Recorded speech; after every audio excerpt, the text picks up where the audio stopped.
Mosaic, a daily news program from Link TV, presents a selection of news reports from independent and state-controlled broadcasters from throughout the Middle East.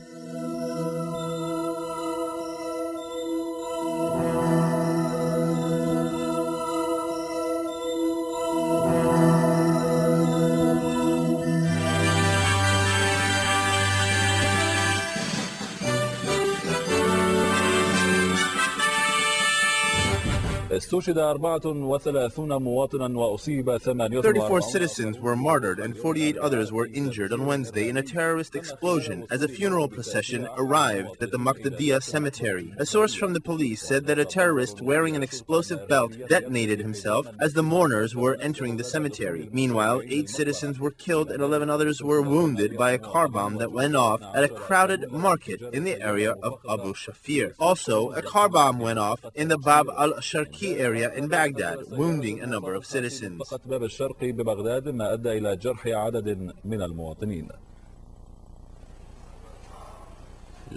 Just as the sun rises each day, so do the terrorists continue to recklessly shed the blood of innocent civilians. In Moqdiyah, a terrorist exploded himself amidst a group of mourners at a funeral procession. More than 30 innocent people were martyred and dozens of people were injured. Our child was killed, so we went to bury him. We covered his body with the soil. Then all of a sudden the explosion went off. The people were massacred. We tried to go to them, but we couldn't. The people were massacred. What is this massacre? A crazy man comes and blows himself up? What is this? The dozens of injured people confirmed that criminal acts like these do not weaken their determination for national unity and that the terrorists will not be able to divide the unity of the people with all its religions and ethnicities.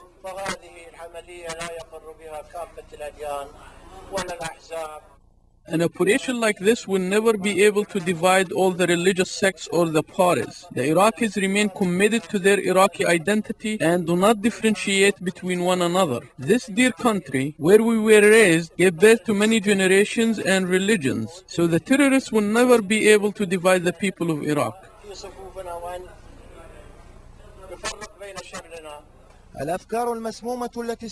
Those who use this poisonous ideology to justify shedding the blood of innocent people and violating the dignity of the dead will not be able to build a nation, and they will be left with more killing and dishonor. These groups will have no place in the future Iraq, whose people are strongly united.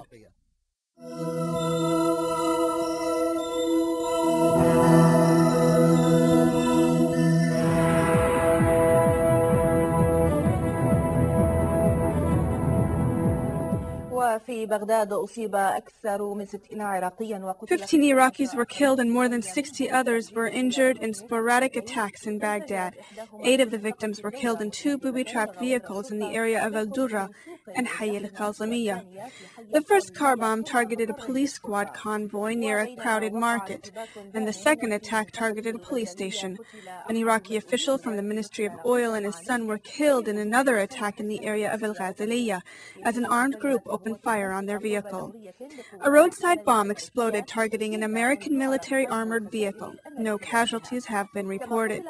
A mortar attack was launched on a checkpoint west of Baghdad, killing 2 Iraqi police officers and wounding 9 others. Moreover, a woman was killed and 4 others were injured in 2 separate attacks in Baquba. A car bomb exploded targeting an Iraqi police convoy west of Karbala, injuring an Iraqi citizen. Furthermore, a roadside bomb exploded targeting an American convoy in Kirkuk, killing 2 Iraqis and injuring 2 others. Meanwhile, an armed group launched an attack targeting a convoy of 60 oil transportation tanks on a highway near the town of Biji, north of Baghdad, killing an Iraqi trucker and burning nearly 20 tanks. The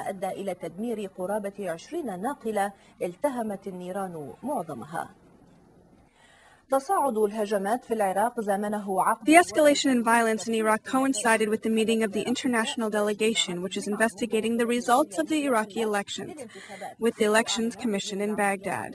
The head of the international delegation confirmed that it will take his committee at least 2 or 3 weeks to finish auditing the election results. Moreover, he confirmed that the international team consists of experts, including 2 members from the Arab League. Amidst these developments, the adjourning Iraqi president Jalal Talabani has confirmed that implementing articles of the Iraqi constitution is a top priority.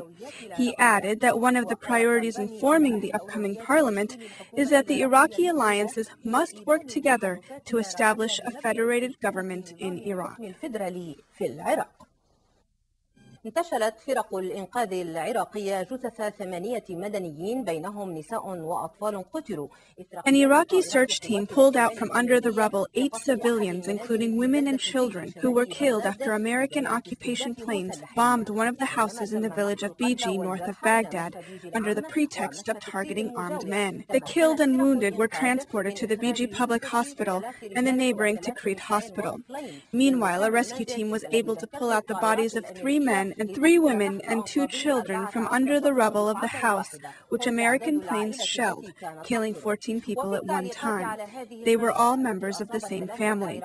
Commenting on this massacre, which wounded 3 other Iraqi civilians, damaged 4 surrounding houses, and destroyed a number of cars, the mayor of the Salahuddin district, Mohammed Hamoud al-Kaisi, demanded an immediate investigation into this heinous crime. The American occupation forces bombed the home without providing any additional information. Meanwhile, the American forces announced that they arrested 70 Iraqis in Baquba, claiming that they were armed men during a raid carried out by Iraqi forces backed by American helicopters. The American army announced the arrest of 6 fighters in southern Baghdad, and a senior official in a government monitoring agency was killed, and 5 policemen were injured by an explosive device that went off near their patrol in Samarra. في انفجار قرب دوريتهم في سامراء.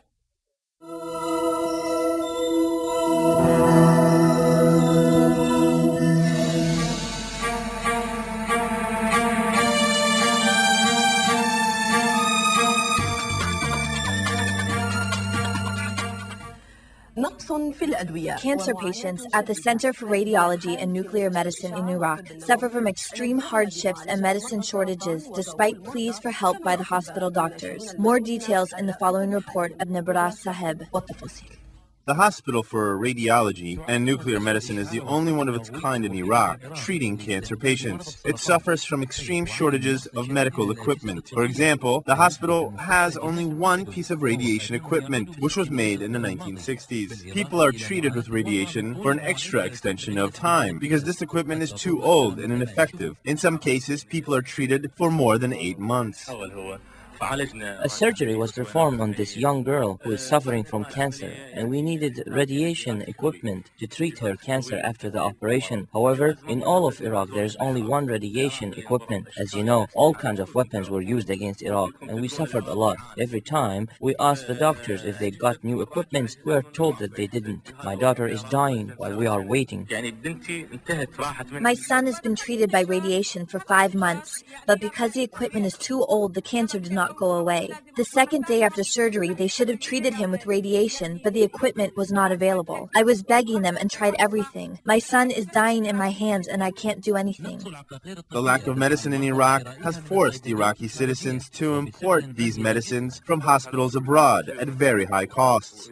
The cancer in the beginning was small, and we received 1 treatment in this hospital. But when we came for a second treatment, we were told that the medicine had run out. We are forced to import this medicine from abroad. It costs 25,000 Iraqi dinars. These patients must receive 5 portions of this medicine, with a total cost of 800,000 dinars. Where can these poor people bring this kind of money from? It is important to open new hospitals that can treat this kind of disease, which threatens the lives of many Iraqis.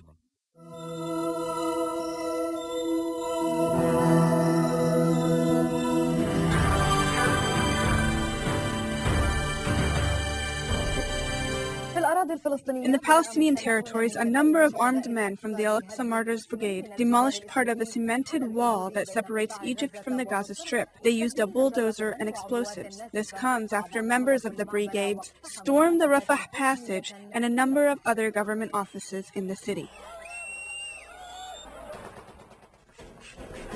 Violence, which started a few days ago, continued to sweep through streets of the Palestinian territories. An armed group stormed and closed down a number of government, agencies, and buildings in the city of Rafah. They demanded that the Palestinian Authority release one of their imprisoned activists, who is a suspect in last week's kidnapping that targeted 3 British citizens. The armed men, who threatened to prevent residents in Rafah from voting in the upcoming parliamentary elections, stormed the Rafah passage and closed it down for a short period of time. They ordered people in and around the passage to leave, detonated 2 bombs near the Palestinian-Egyptian border, and discharged multiple rounds of ammunition into the air. Moreover, the Aqsa Martyr Brigade attempted to kidnap 2 Americans in Rafah. This wave of violence is another setback to the Palestinian president, Mahmoud Abbas, who is facing mounting pressure from the Fatah movement to postpone the elections. It is expected that Fatah will face major competition from Hamas in the upcoming elections.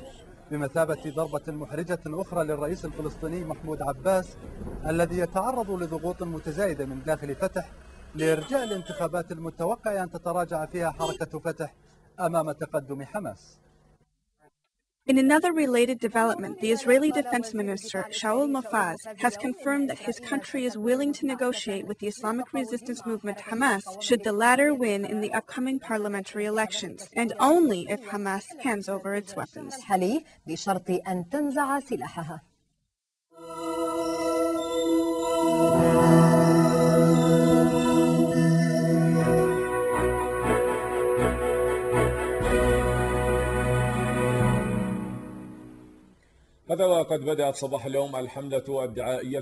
Palestinian legislative election campaigns started in the West Bank and the Gaza Strip and will end on the 23rd of this month. مع بزوغ فجر هذا اليوم بدأت الحملة الدعائية الانتخابية. Palestinian candidates kicked off the first day of election campaigns. Meanwhile, political groups and factions are intensifying their efforts to rally support for their representatives. However, Islamic Jihad has announced that it will not participate in the upcoming elections. These election campaigns, which will end on the 23rd of this month, came one day after the Central Election Committee announced the final list of the names of candidates. وفقا للقانون حتى 23 من الشهر الجاري. طبعا حسب نصوص القانون تستمر الحملة الانتخابية حتى 24 ساعة قبل الموعد المقرر للانتخابات. بالتالي نحن نتحدث عن حوالي 3 أسابيع. في اليوم الذي يسبق الانتخابات يتم Legally speaking, campaign activities must end 24 hours prior to Election Day. We are talking about 3 weeks from today. One day before Election Day, all campaign promotion and ads must end. While campaigning, candidates must conform to election rules and regulations. They can do a number of activities to promote their campaigns. For example, they can hold conferences and dialogues, or they can publish their platforms and agendas in the form of newsletters and printouts. They can also run campaign ads on local media outlets, such as television stations. However, all campaign activities must obey the law. For example, candidates must not promote their campaigns on religious sites or in shrines, such as in mosques and churches. They should also not use public associations or offices of the Palestinian National Authority to promote their campaigns. كما لا يجوز استخدام المؤسسات العامة ومؤسسات السلطة الوطنية وأجهزتها أو ممتلكاتها في الدعاية الانتخابية. المراقبون للأوضاع الداخلية الفلسطينية يرون أن Many Palestinian observers believe that the complexity of the election process and the Israeli hindrance of the campaign will have a negative impact on it. The international community must mount pressure on Israel to help make these elections possible. على إجراء هذه الانتخابات. الساحة الفلسطينية مليئة بالكثير من التعقيدات والإشكاليات الداخلية، وخاصة أننا على أعتاب الانتخابات التشريعية الفلسطينية الثانية المقررة في 25 يناير من هذا الشهر. Palestinians have been plagued with internal conflicts and problems. These elections are coming amidst a state of instability, lawlessness, security deterioration, and an escalation of Israeli aggression against our people, especially in the northern Gaza Strip. Moreover, Israel threatened that it will not allow residents of East Jerusalem from participating in these upcoming legislative elections. By doing so, Israel is trying to hamper the elections process in order to stop us from holding fair and democratic elections. Therefore, the international community must urge Israel to help the Palestinians hold fair and transparent elections. وديمقراطية في المجتمع الفلسطيني، وبالتالي يعني مطلوب أن يكون هناك ضغط دولي على إسرائيل لمساعدة الفلسطينيين في إجراء انتخابات حرة ونزيهة في المناطق الفلسطينية. Palestinians who waited 10 years to see this day have high hopes that these legislative elections will help them resolve their internal conflicts and problems. They also hope that this internal conflict will not have negative impacts on these elections. We hope that these acts of lawlessness in the streets will not affect the elections. God willing, the political and security situation will be better. The people will choose the best candidate for the best job. We should elect the right person who will do what is best for the country.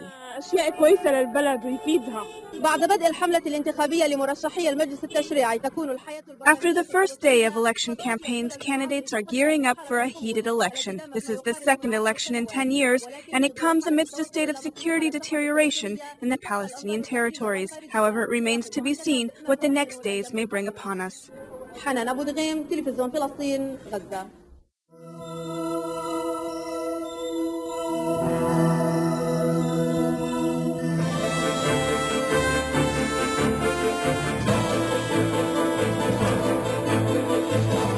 On the eve of his hospitalization for cardiac catheterization, the corruption scandal haunting Prime Minister Ariel Sharon and his family has re-emerged. According to a report by Channel 10 television, the Israel police have asked the court for permission to search the computer of Austrian businessman James Schlaff. James and his brother Martin are suspected of giving the Sharon family $3 million to repay illegal campaign contributions. IBA's Efrat Batat has more on the story. Police disclosed evidence indicating that Sharon or one of his sons allegedly received $3 million from Austrian businessmen Martin and James Schlaff. The police suspect the money was given to Sharon as a bribe, perhaps to promote the Schlaff brothers' business investments in Israel.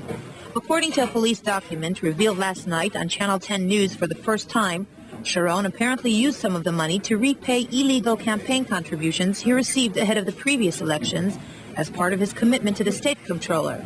But the rest of the money remained in the Sharon family's hands. The evidence surfaced as police were investigating allegedly illegal contributions given to the Sharon family from South African millionaire Cyril Kern in what became known as the Greek Island Affair. They uncovered large sums of money originating from Austria in Gilad Sharon's, the Prime Minister's son, bank account. Within a short time, they raised the name of Martin Schlaff, close friend of the Sharon family, and owner of casinos worldwide, as a possible source for the funds. 2 weeks ago, James Schlaff arrived for a visit to the country. The police then raided the home of his parents here in Israel. They confiscated 2 laptop computers, Palm Pilots, and several documents in order to seek further evidence. The police submitted the documents to the Rishon LeZion Magistrates Court following requests by the Schlaff brothers that the court forbid investigators from examining the confiscated equipment. Senior police officials claim that at this time there is no incriminating evidence to implicate Sharon. The complex investigation will most likely not be completed before the upcoming elections in late March. Police say the investigation is expected to take several months, possibly even years. Reactions to the sensational revelations on the Sharon corruption scandal have been coming fast and furious. While the Prime Minister's office has remained silent on the issue, sources in Ariel Sharon's Kadima party labeled the report cynical and manipulative. They charge that Sharon's political rivals are using a routine investigation for political ends. Not surprisingly, the rest of the political establishment erupted in fierce attacks on Sharon. Shinui Chairman Tommy Lapid said Attorney General Manny Mazouz must demand that Sharon stand trial before the March elections, and if he's indicted, he must be barred from running for re-election.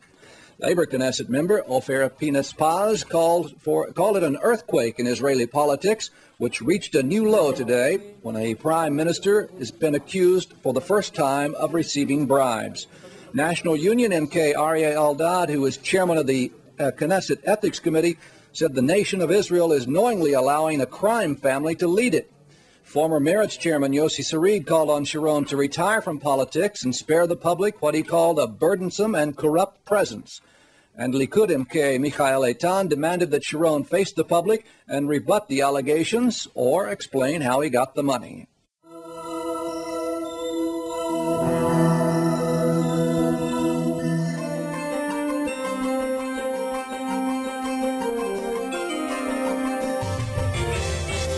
The Arab world is in mourning. morning, Prime Minister and Vice President of the United Arab Emirates, Sheikh Maktoum bin Rashid Al Maktoum, died early this morning in Australia. Diplomats said Sheikh Maktoum, who was also the ruler of Dubai, suffered heart problems, but a statement issued in Dubai did not indicate the cause of death. Sheikh Mohammed bin Rashid Al Maktoum, the UAE's defense minister, Maktoum's brother and hire, was to automatically take over the rulership of Dubai.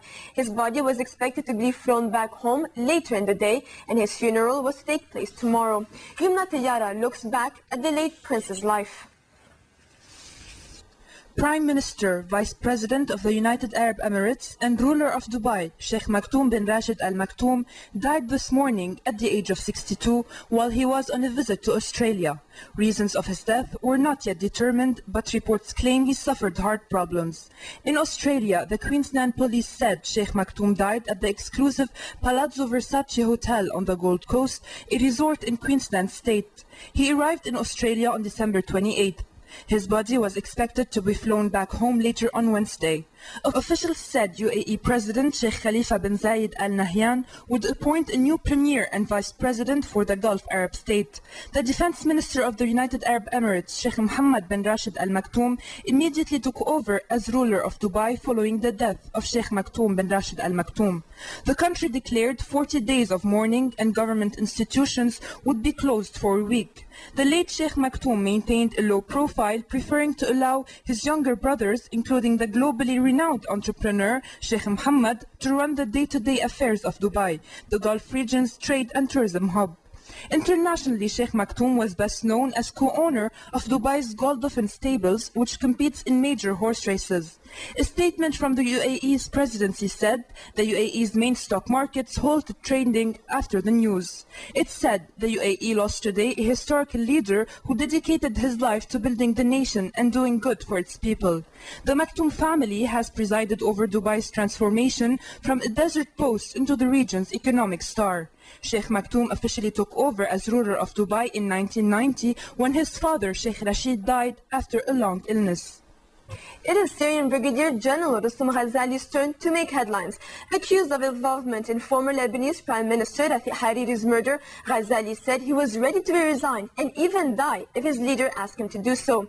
His comments on Al Jazeera television followed last week's political earthquake in which Syrian former Vice President Abdel Halim Khaddam blamed Ghazali for the tensions in Lebanon in the run-up to the February 14th assassinations. Syrian Brigadier General Rustam Ghazali, the former head of the Syrian military intelligence in Lebanon, told Al Jazeera news channel he was ready to step down or even die a martyr. Ghazali denied accusations of corruption, including charges last week by Syrian former Vice President Abdel Halim Khaddam that Ghazali took $35 million from Lebanon's El Medina Bank, which collapsed 2 years ago.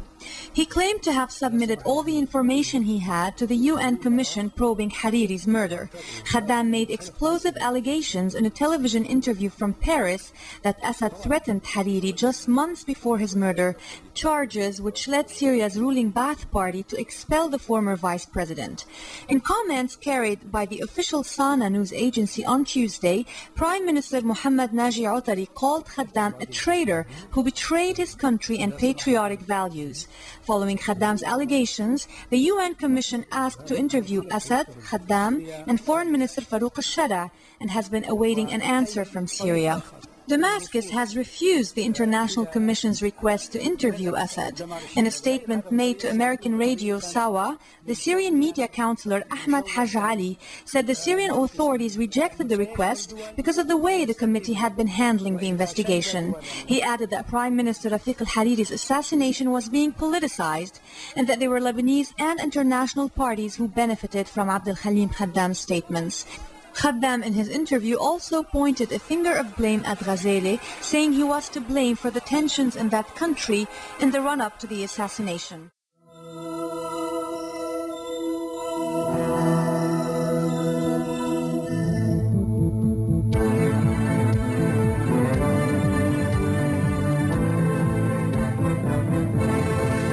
Leader of the Islamic Revolution, Ayatollah Ali Khamenei, calls on the farmers to develop a higher morale of perseverance and double their strives to make Iran a leading exporter of agricultural produce. In a meeting with thousands of farmers on Wednesday, Ayatollah Khamenei highlighted the significant role of the agriculture sector in people's lives and national independence at large, adding, Iran's self-sufficiency in wheat production is a great achievement, which has secured thanks to tireless efforts by the farmers and proper planning by the officials. Elsewhere in his address, the leader called on the Iranian youth to get further involved in the agriculture sector and urged officials to expedite their efforts to enhance the status of the agriculture sector. Iran says it is ready to cooperate with Bolivia and Venezuela in energy sector. President Mahmoud Ahmadinejad, in a phone conversation with his Venezuelan counterpart, Hugo Chavez, on Wednesday, voiced Iran's readiness to lend experience in energy sector to Bolivia and Venezuela. Hugo Chavez, in turn, expressed hope the trilateral cooperation will pave the way for nationalization of oil and gas industry in Bolivia. In a separate phone conversation, President Ahmadinejad talked to Cuban President Fidel Castro, who underscored peaceful use of nuclear technology as a reserved right for all countries. President Ahmadinejad also got on the phone with Bolivian President-elect Evo Morales and said the Iranian nation and government will stand by Bolivia. The UN Atomic Watchdog, in a statement released on Wednesday, demanded swift explanations from Tehran over a resumption of its nuclear activities, which have been designed for research purposes. The statement says IAEA Chief Mohammad al-Baradei has informed his 35-member Board of Governors of the decision. Meanwhile, London and France have separately called on Tehran to stop its research nuclear activities. In a related comment, a spokesman for the U.S. Department of State, Adam Early, said the resumption brings about fresh concerns for U.S. officials over Iran's atomic program.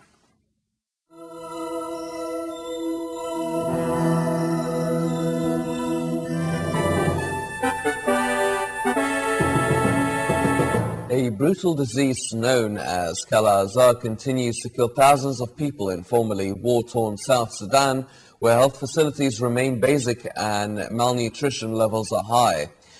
Medecins Sans Frontieres is battling this epidemic, trying to stop this curable disease from killing locals, many of whom have to walk for days to get to some out of the outreach programs in the area.